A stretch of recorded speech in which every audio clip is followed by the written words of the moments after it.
Ha? Sobrang gulo lang din kasi ng isip ko kanina. Naguguluhan din ako sa nararamdaman ko para sa'yo. Siguro, dala na din ng mga kaibigan ko. Kaya, ayun, nasagot kita nang wala sa oras. Sa totoo lang, hindi pa talaga ako handa. Masaya ako kung anong meron tayo as friends, magkaibigan. Kaya, sorry pero kailangan ko bawiin yung sinabi ko kanina. Pasensya na talaga, Juan. Huwag mong isipin na pinagtripan kita or what. Naguluhan lang talaga ako. Sorry ah. Juan?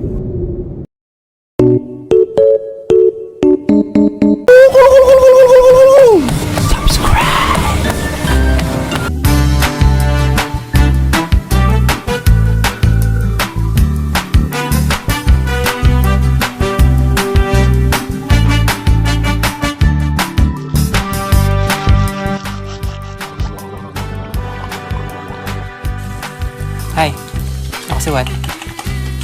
Third year high school. Medyo inaantok pa. Kumain ka na ba?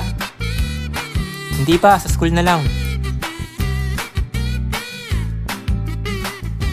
Alis na ako.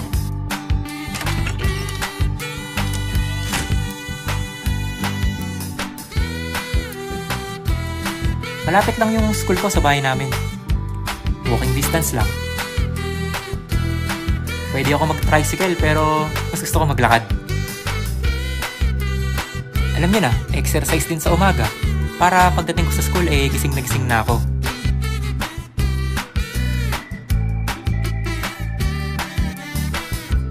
Oy! Juan!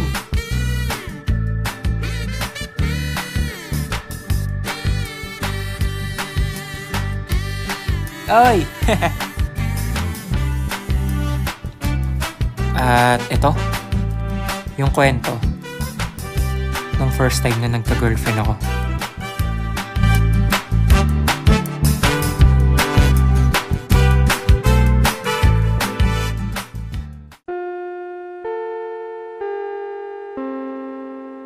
Okay, class. Today will be the distribution of your report cards para sa second grading. I hope makabawi yung iba sa inyo na bababa yung grades. Typical na estudyante lang ako nung nag-aaral ako. Wala sa honor. Palakol na grades lang talaga iniiwasan ko. 1.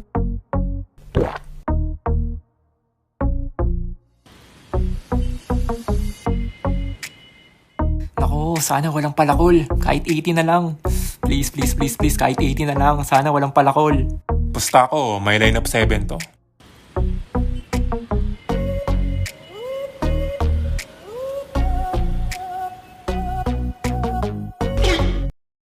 Patay. Sabi sa'yo eh. Okay, wala mo ng Dota.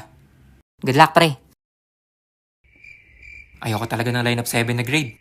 Kasi, Oh, may line up 7 ka na naman. Sinasabi ko na sa'yo, mag-aral ka kasing mabuti. Yan na nga lang gagawin mo eh. mahabang sermonan na naman. Ano bang ginagawa mo? Hindi ka ba nag-aaral mabuti? Ano gusto mo mangyari sa'yo? Ano bang problema?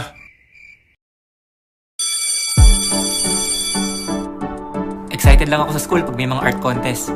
Okay, class. Linggo ng wika next week at may poster making contest tayo. Kaya, Juan, mag-ready ka na, okay? Yes, ma'am! Ako kasi yung representative ng klase. Mahilig din ako sa Game Boy at PSP nung time na yon. Pastime namin ng best friend ko. Or basketball. Tipong everyday pagtapos ng klase.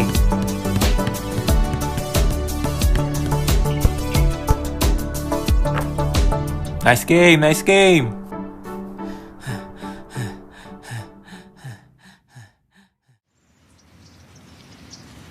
Uy, laro ulit tayo bukas ah. Sige. Game. Ay Dre, hindi ako pwede. Bakit? May lakad ka? Mansa rin namin ng girlfriend ko eh. Yun lang. Paano yan? Kulang na kami pag wala ka. Paano na kami niyan? Inisip mo ba yon ha? Pamansari-mansari pa eh. Ano ba kasi napapala nyo dyan? Ay, nako Dre. Mag-girlfriend ka na kasi. Masaya kaya?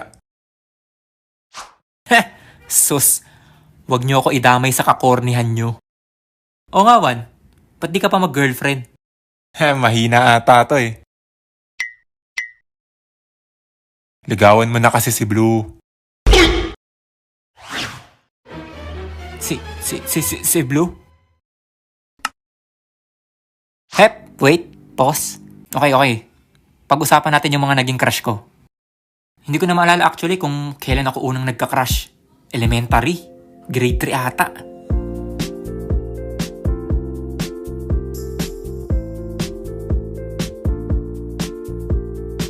I remember kasi na every year, iba yung crush ko. At usually, nagkaka-crush talaga ako sa mga magaganda. Of course, bata pa ako nun eh.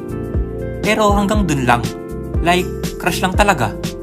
At usually, nahahalata din ng mga hinayupa kong barkada kung sino ba talaga yung crush ko.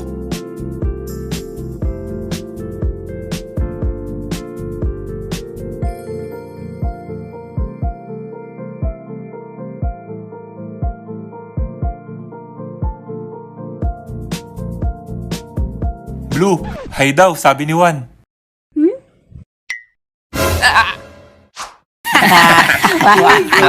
Reflex na bukas yung bibig.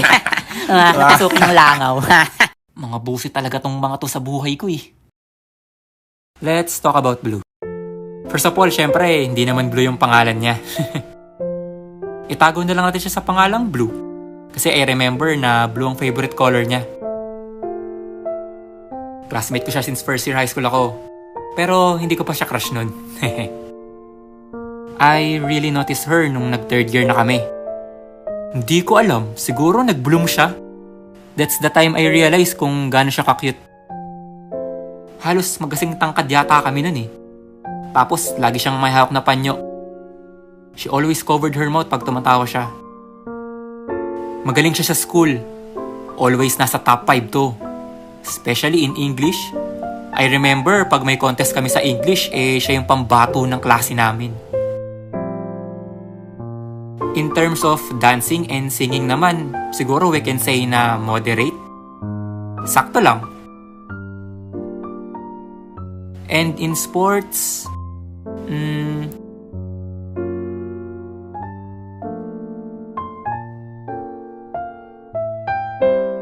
siguro not that great, pero cute pa din.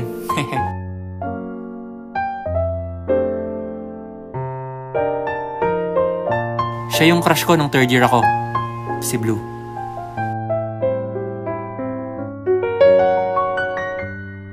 Mabalik tayo.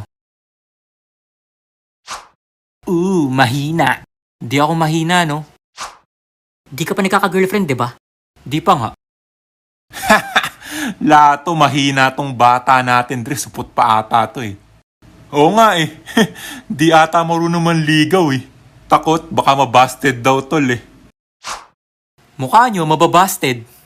Ako, mababasted. O sige, pustahan. Ito yung isa sa mga desisyon ko sa buhay ko na hindi ko alam kung ba't ako pumayag. Game! 50. Sige! Si Blue yung liligawan mo ah. Pag naging kayo, bibigyan mo kami ng 50. Siyempre, naging kayo eh. At napatunayan mo na di ka talaga mababasted. Pero pag nabasted ka, bibigyan ka namin ng 50. Para di ka naman malungkot na busted ka. Ano, busted boy? Teka, ba't parang baliktad? Di ba dapat ako yung bigyan nyo ng 50 pag naging kami? Kasi napasagot ko siya eh. Hindi. Kasi paano pag busted ka? Sad boy ka na nga, wala ka pang pera, di ba? At least pag busted ka, may pang Dota ka, di ba? Medyo magulo ah. Pero sige, call.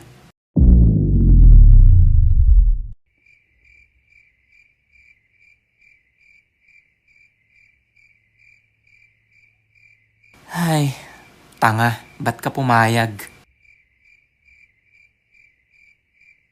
Tanga. Magpabasted na lang kaya ako. At least may 50 ako. Supot pa. Supot. Basted. Hindi. Bahala na nga. Teka, ba't kinakabahan ako? Magte-text lang naman ako Wah, ano sasabihin ko? Kalma. Hi. Hindi. Hi, Blue. Ano ba? Mali eh. Hindi, hi na lang. Hindi. Hi, Blue na nga lang. Bahala na.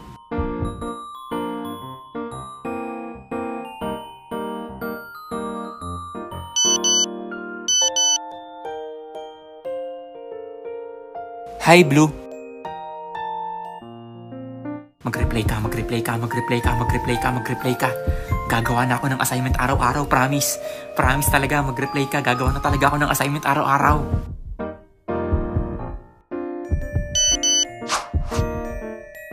Hi, Blue. Hello, Juan. Bakit? At doon na nagsimula. Mula nun, araw-araw na kaming nag-uusap. Kumain ka na? Oo. Ikaw ba? Hindi pa, kakain pa lang. Mahilig ka din pala sa anime? Oo eh. Parehas pala tayo.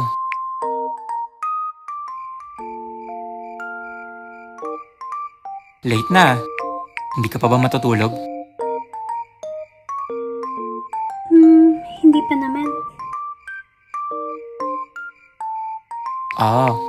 So pwede pa pala tayo mag-usap. Oo.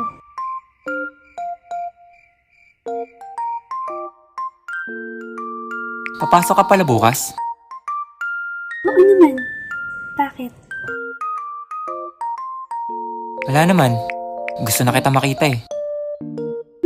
Bolero? Kahit sa school. Blue, may knock-knock ako sa'yo. Knock-knock? Sige. Knock-knock. Who is there? Heart ko. Heart ko ko. Lift your head. Baby, don't be scared.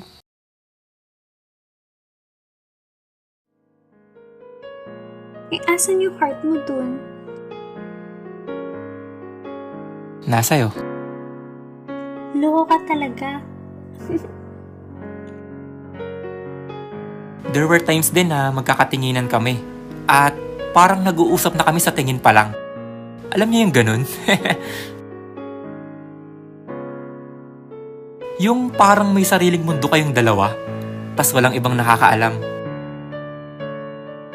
Nagtuloy-tuloy lang yung pag-uusap namin ng ilang linggo. At mas naging close pa kami.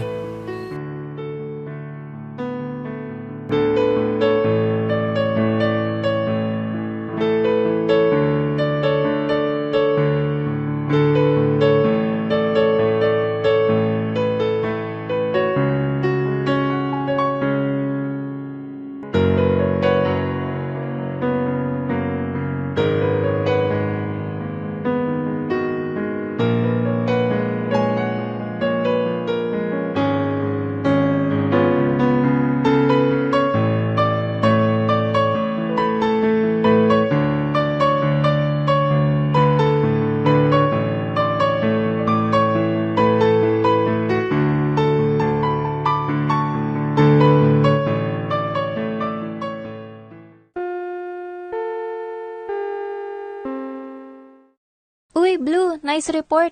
Una na pala ako sa kabilang room. Mayayusin pa kasi ako eh. Oh, sige. Thank you ah. Sunod na ako. Burahin ko lang to.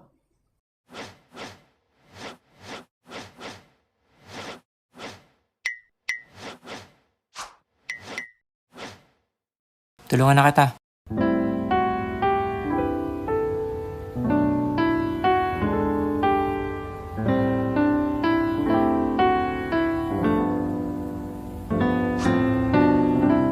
Kaya ka naman eh.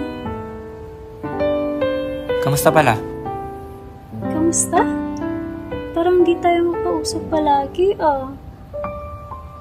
Sabay na tayo papunta sa next class. Sige.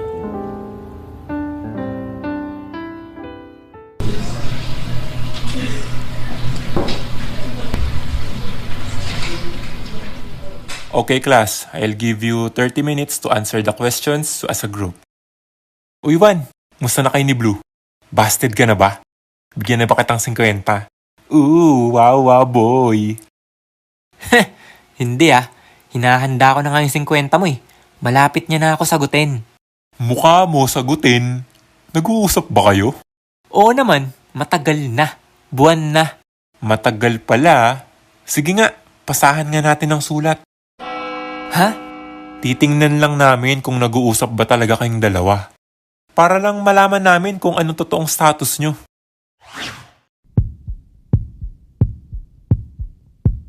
Oh, ayan Pasa mo. Oh, pakipasa daw. Oh, papasa daw oh. Hoy, paabot nga. Oh, pakipasa daw. Oh, papasa daw oh. Hoy, paabot nga. Ha! Oh, tingnan nyo pa. Nak, sumasagot Sabi sa'yo eh. Eh bakit di mo pa tinatanong kung pwede maging kayo? Ha? Maaga pa kaya? Maaga. Eh sabi mo buwan na kayo nag-uusap, di ba? Oo nga. Alam mo Juan, minsan kasi nag-aantay lang yung mga babae. Malay mo, ikaw lang pala yung inaantay niyang magtanong. Isipin mo mabuti. Oo nga no. Baka nga ako lang inaantay niya talaga. Teka. Pero baka naman mabasted ako pag tinanong ko siya ng wala sa oras. Bahala na nga. Maganda na rin na malaman ko kung may chance ba talaga. Oh, pasa mo. Actually, nung sinulat ko yun at habang naghihintay sa pagbalik ng sulat, sobra yung kaba ko. Hindi rin ako makalingon kay Blue nun kasi nahihiya talaga ako.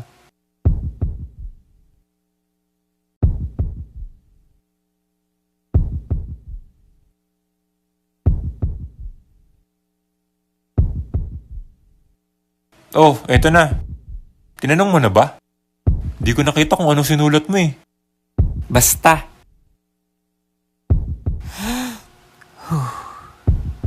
Okay.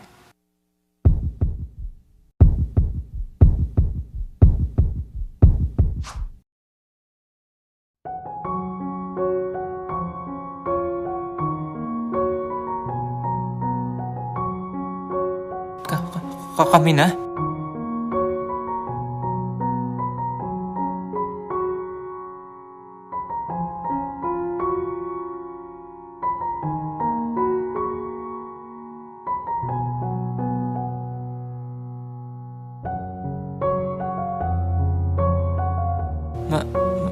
May girlfriend na ako?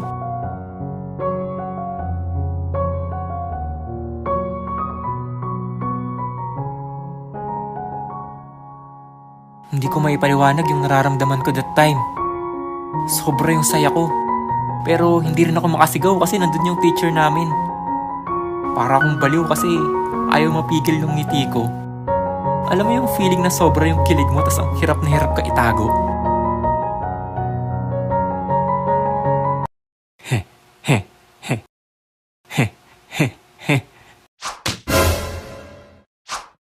Uy, tae na busted ata pre, pinilit mo pa kasi. Di ko nga nakita kung ano sinulat niya eh. Umiiyak ata Dre. Uy, Juan. Kami na mga ugok. Pagtatawanan ko kayo lahat mamayang lunch talaga. Hindi lang ako makabuelo dito kasi nandito si Sir eh. May girlfriend na ako.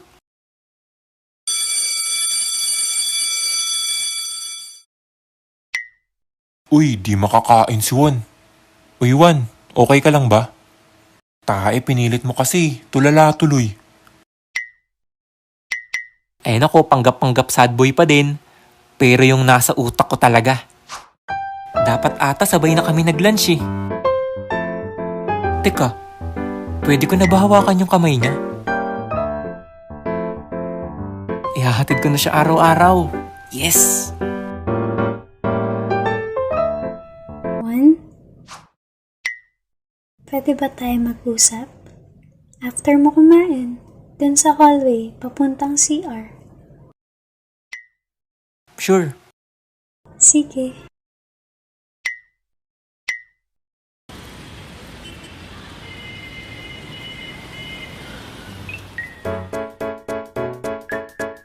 Ano kayang sasabihin niya? Tawagan namin? Ano kaya? Baby na lang? Baka naman magpapatid siya mamaya pa uwi. Yung excitement, saya at kaba ko, naghahalo at that time. Yun yung first time na naramdaman ko yung ganun. Hindi ko in-expect kasi na magkaka-girlfriend ako nung araw na yun. Tapos yung crush ko pa, di ba? Juan, Oh, kanina ka pa? hindi. Kadadating ko lang din. Ano pala yung sasabihin mo? Ano kasi eh. Paano ba to?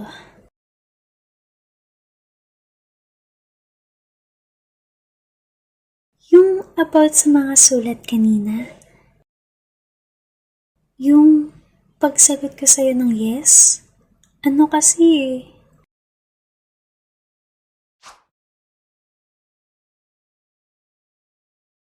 Sorry. Ha? Sobrang gulo lang din kasi ng isip ko kanina. Naguguluhan din ako sa nararamdaman ko para sa'yo.